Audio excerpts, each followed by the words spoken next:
Failure was not an option. That contract in specific was a transition. You're now responsible for a national security aspect of living here. And these decisions could mean the difference between life and death in crisis situations. It could be a storm. This helps you deal with it and could help save lives.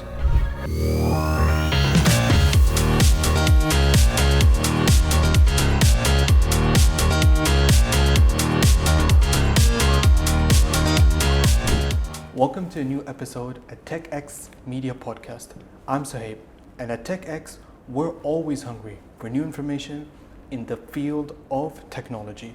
Today we have with us our Issam Shibany, Director of Regional Accounts at the MENA region. So let's all welcome this new episode of this podcast. Issam, it's great to have you on this podcast. Thanks, Suhaib. So first things first, how did your journey start at Convergint? Well, it goes all the way back to 2009. Funny enough, I'm just coming up to my 17th anniversary at Convergint. Congrats. Yeah, thanks. Long time. I originally came to UAE to do a 1 or 2 year stint and then go back home and finish my education. But it was very evident after I landed here that Convergint MVP back then, the environment, the market, everything was set up in a way where it creates opportunities and it can teach you a lot of stuff, maybe more than any classroom that you can go to. So yeah, I came to do 1 or 2 years, 17 years later, here I am, still here. That's how it started. So you mentioned 17 years in the industry, so you're pretty much a veteran here. So what has most shaped your journey throughout these, all of these years?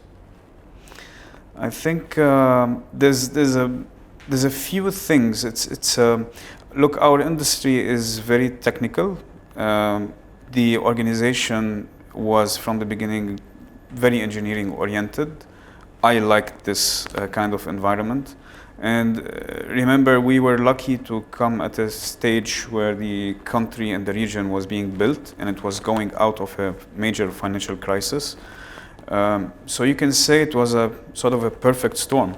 All of the factors came together nicely, and that helped put an engineering twist to what I do. The market gave the opportunity to work on some very prestigious and difficult challenges and projects to tackle, and it sort of took off from there. Perfect. Yeah. So all of these years, market, everything, ups and downs, of course, you've been through a lot. Was there anything specific that influenced your direction in this particular space that you're working in? I think I was lucky with a few things. I wanna mention maybe the environment in the company itself. When you work in a very technical environment, you're surrounded by engineers. Your customer is an engineer. Your regulatory authority are also engineers. It all sort of pushes you in a certain technical direction to be more engineering oriented in the way you think, the way you approach problems. I think that played a major role. The other thing is as well, when you work in an environment where people give in a very generous way, they are willing to teach, they are willing to share experience. This helps you to also adopt a similar culture, to learn more, to work on yourself and to grow.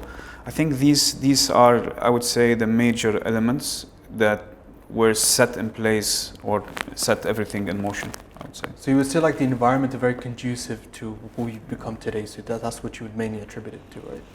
I would attribute a big part of it. Of course, as an individual, you still have to do your work. You have to put in the hard work. You have to put in the hours. Remember, in the early stages of the organization, the first maybe 5 years or so when I joined, I was one of the early joiners. I don't recall if I'm number 12 or 13 in the organization. Today we're more than 500. So. I had the chance to work in a startup environment. A startup environment means that you have to put in the hours, sometimes do the overnights, do all of the fights, the good and the bad and the ugly. So that we went through all of that, and that helped shape as well who I am. And when we outgrew that phase and walked into a more corporate type of environment, it sort of came all together. It's very interesting. It goes without saying, Convergence has a massive presence in the region. So how would you describe that journey? I think a big part of the journey is the legacy that we have in this part of the world. And having been part of the organization for the past 17 years, I can tell you there's a few things that we can call a legacy of ours. The main one, we've always been known as a team who we bring in when you have a very difficult problem to solve. When you have a big multi-thousand sensor project, when you have a multi-site project, when you have a mega project, such as Expo, for example, is a good example. Now it's been a while, so we can talk about it. We've been known to be this company, pioneering these types of deployment. And the team was sort of built around this concept through the years. So we're not scared to tackle these challenges. And I would say that besides having the know-how and the guts to go for these types of challenges, we were one of the few companies in the market who have never failed to deliver a project in this part of the world, regardless how big it is and how difficult it is. So if you go to the market and ask about us in the past couple of decades, you're gonna probably hear the same answer. You want something difficult to get done, something big to get done, and to finish, you call these guys, they'll get it done for you. That is the legacy part, I would say. And the second part that maybe I would touch on, other than being pioneers in what we do, is the fact that our company has been sort of like a small university or small institution, and we've been graduating a lot of colleagues who, after they finish their tenure with us, they would go to work for the biggest organization, government, semi-government, private sector, the biggest in the region. And this is a testimony on the kind of environment we have here and the kind of work that we do. So we're very proud of that. We're proud of what we have built. We're proud of our colleagues and what they and the way they represent us when they move on in their careers.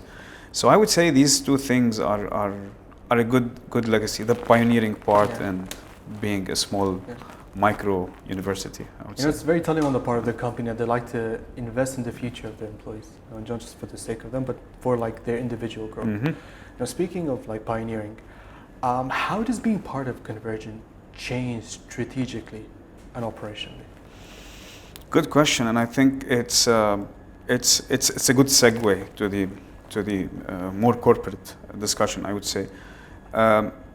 Look, being part of Convergint now, after being who we were for the past couple of decades, it's empowering on so many levels.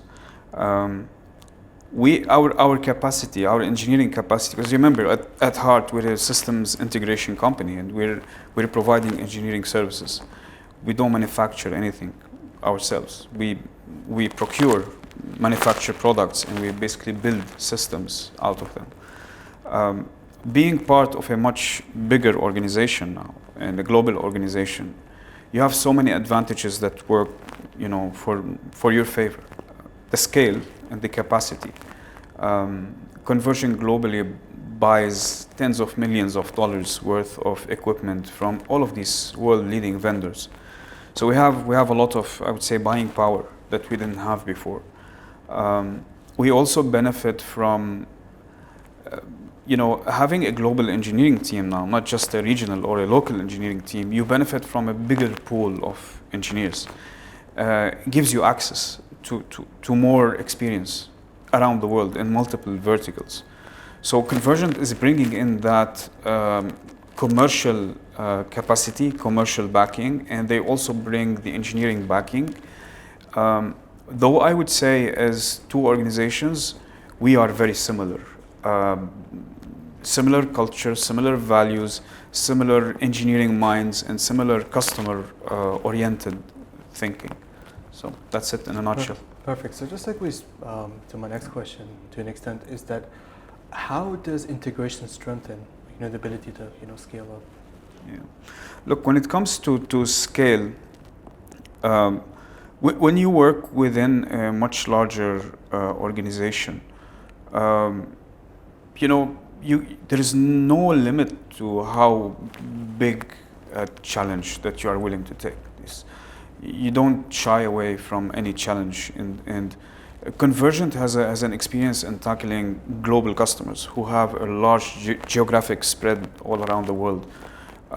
So there's no challenge that's really too big for this company. That sits well with us because we're happy with this. I mean, it empowers you to go after these big challenges. And one other thing, when you work within this kind of environment, you will always, any problem you encounter, there's likely somebody around the world who has gone through it at some point.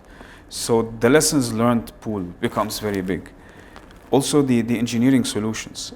I mean, you have access to technologies from China all the way to Europe, all the way to US. You have access to all of this tech.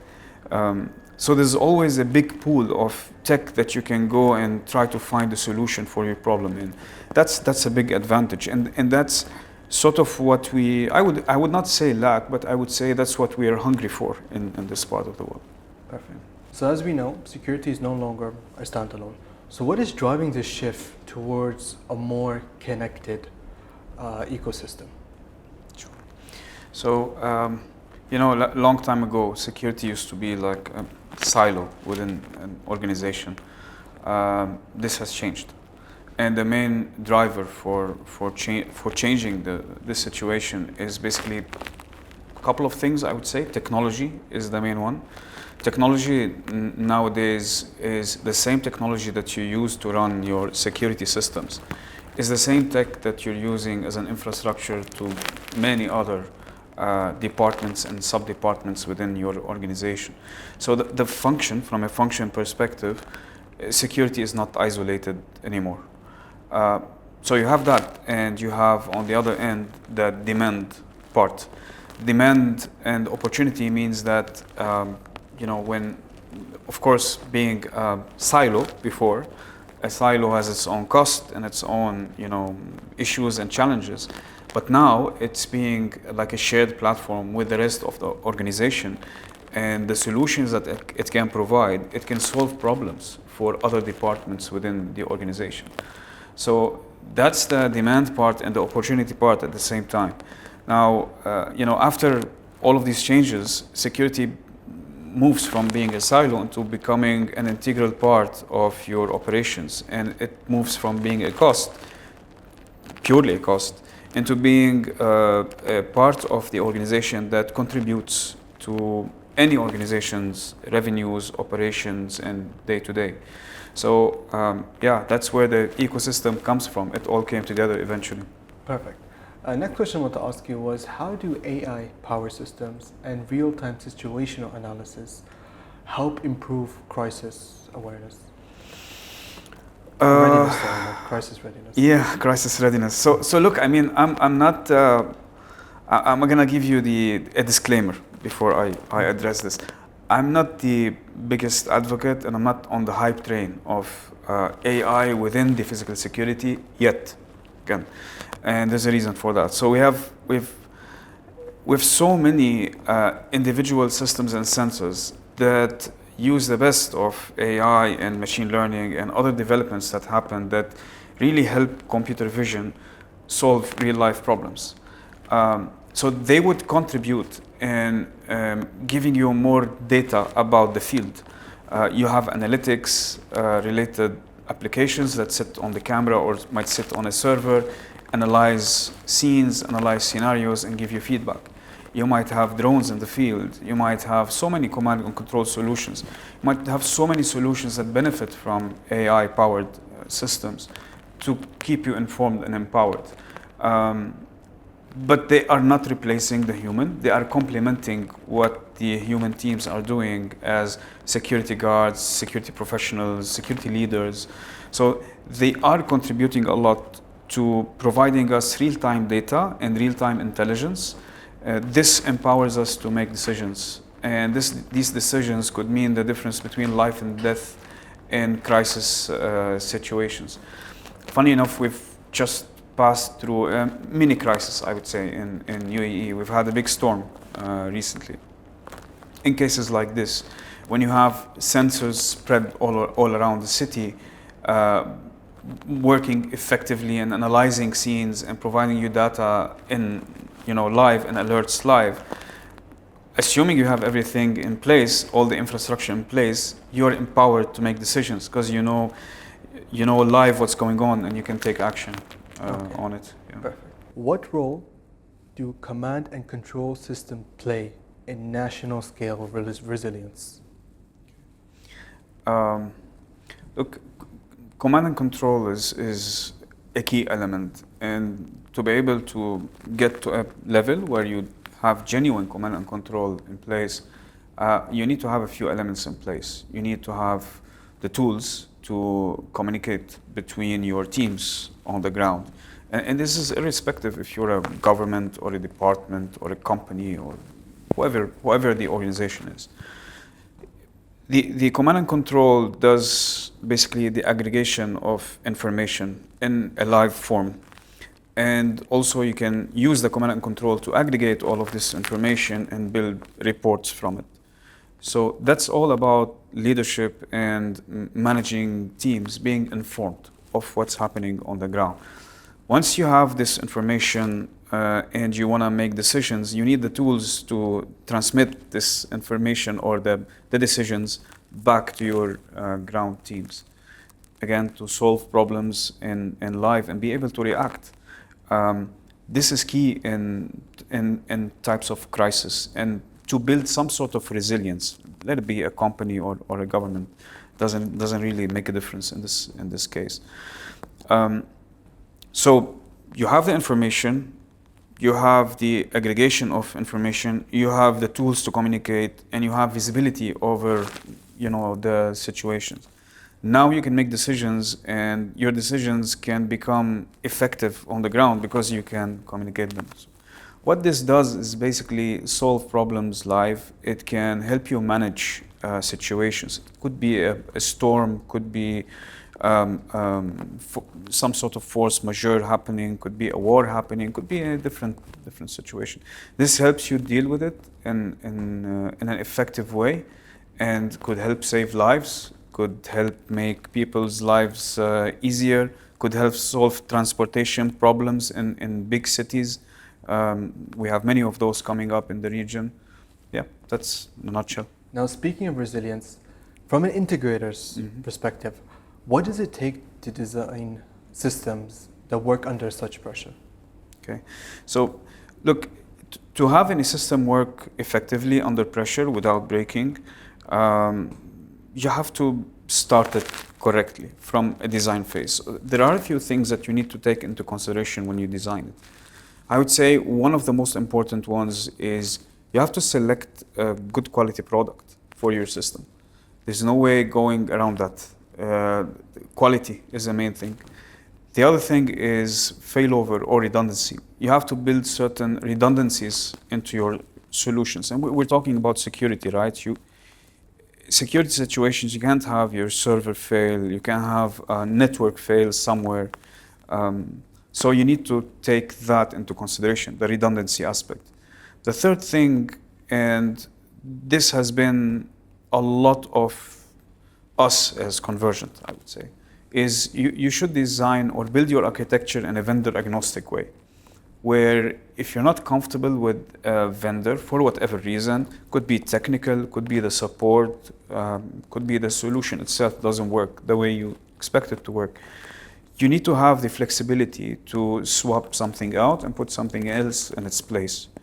And I would say maybe the last one, and one of the more important ones for us, is when you design these systems and you want them to work under pressure, as we know, under pressure, sometimes things do break, right? You need to make sure that if something breaks, the manufacturer that provides it is available in our region and provides a good support.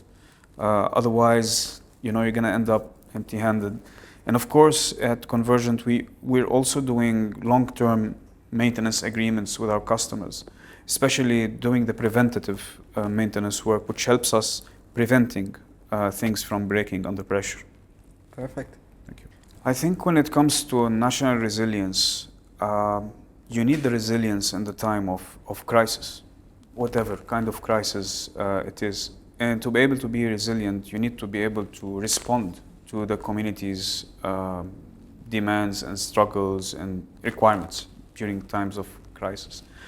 To be able to achieve that, you need to have a command and control platform. And what function does this platform really serve?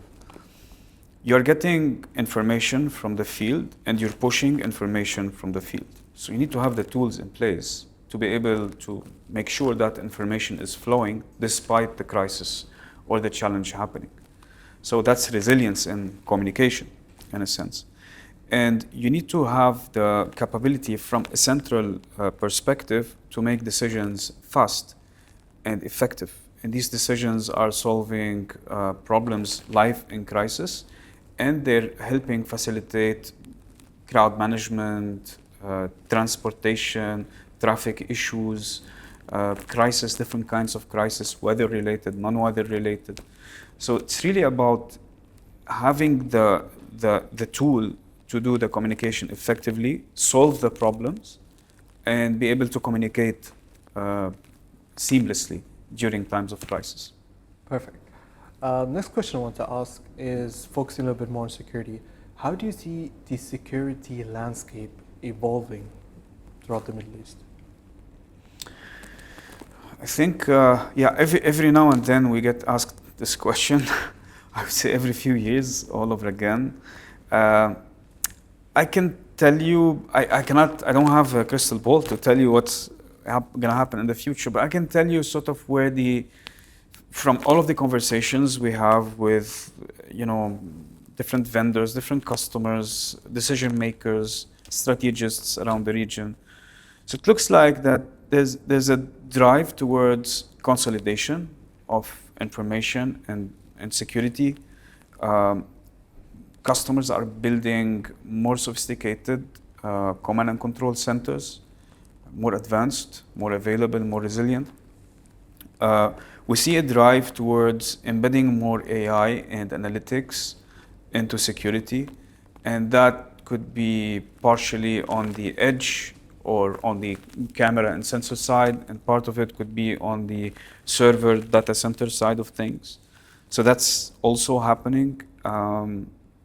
These are, I would say, two main things. The other thing that we see a drive for, and this is sort of region specific and country specific, a bit more drive towards the cloud and using a bit more cloud-related or cloud-based technologies.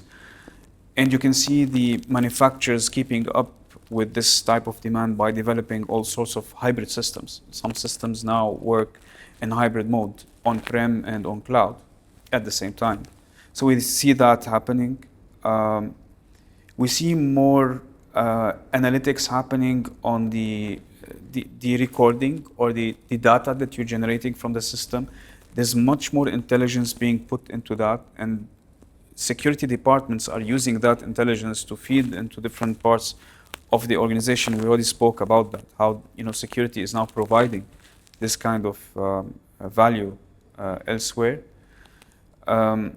We see also more verticalized market, I would say. This is from a security integrator perspective, and this is a sign of maturity in the market. You have verticals shaping up to be, clearer. I would say boundaries are set clearer.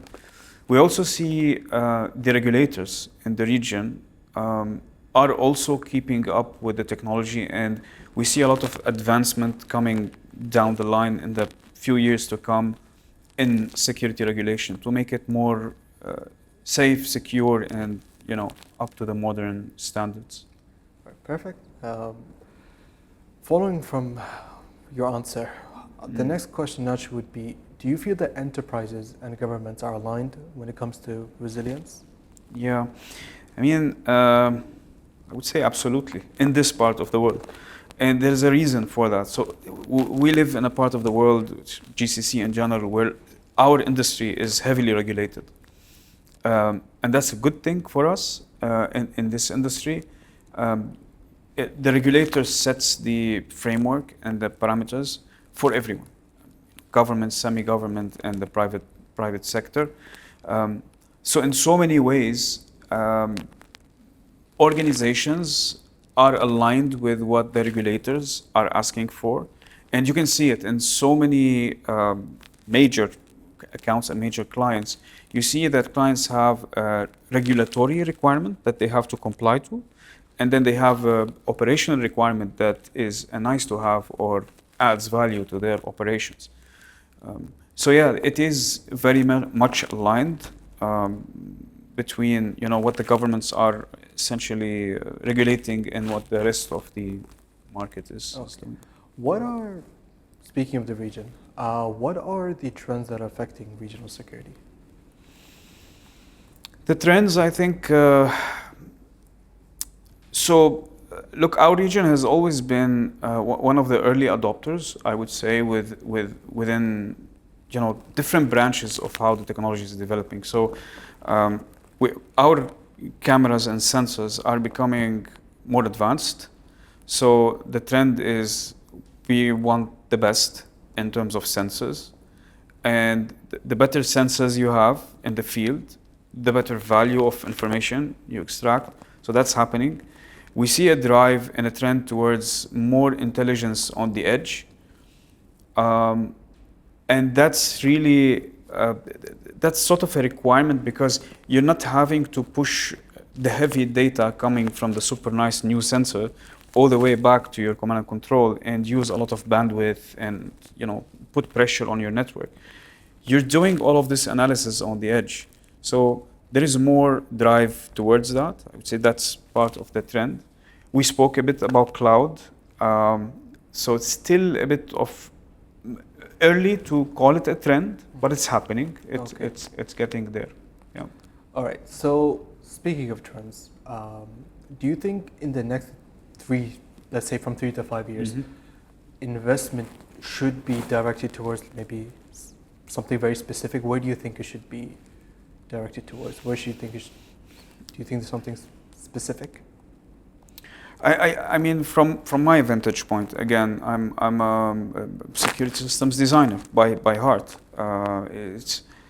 I see a lot of investment that's considering the challenges we're going through in our region. Part of it is a geopolitical pressure. Part of it is the growth in population that we have. So I would say a big part of the investment should be keeping up with that in so many ways.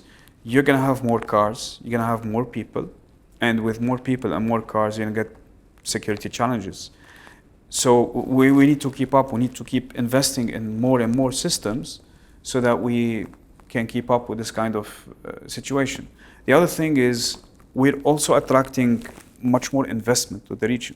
So you have many big corporates moving into our region, and with, again, big corporates, you have to create a secure environment for investments to come and pour in. So I wouldn't take it lightly what we need to invest in terms of security. I would say that we're going to see that regulation is going to keep up with this growth, and us as systems integrators and security services companies, we're going to have to keep up as well with the same and make sure that this environment is safe and secure for everyone to come. Perfect. So we've spoken a lot about technology, we've spoken a lot about integration, regions and everything, of course, full of pressure. I'm sure we've had a lot of sleepless nights, that goes without saying. But let's shift the focus a little bit on you. Mm-hmm. So you working here, have you had any defining moments, you reminiscences that when you think about really, really brings joy to you, a smile to your face? Look, security is a tense industry because you're dealing with security incidents and you're helping customers deal with security incidents. So in that sense, it's a difficult industry, right? You see a lot of difficult things happen in front of you. But if you want, on a positive note, a bit of defining moments in my career, I've had a few of those, actually. I can mention a couple for you. Please do. I think the one would be when we got awarded Expo 2020 security package. That was a defining moment. That was a pivotal moment in my career personally and for us as an organization. You know, just the event and the profile and the complexity, and you know, there was a lot at stake. So failure was not an option. And we had COVID happen at the same time that we were having Expo. So it came with a lot of emotions that we wanted, we celebrated, we started, COVID happened, we stopped, there was uncertainty, and then it kicked off again, and somehow Expo happened. So that was a key one, I would say. Another one is the first contract that we won with the law enforcement in Dubai, without naming names of customers. That was big for us. We've had a few government contracts before that, but that contract in specific was a transition from, yeah, okay, we're doing a few projects here and there, you know, happy days, to you're now responsible for a national security, you know, aspect of living here, and having myself and my family live here. This was indirectly contributing to their safety and their well-being. So yeah, getting awarded that contract and getting the trust of the government to do this kind of work was another defining moment. I mean, that's truly heartwarming. Issam, I really want to thank you for your time. It's truly been an honor learn about all these things that you do, and wish you all the best. Thank you.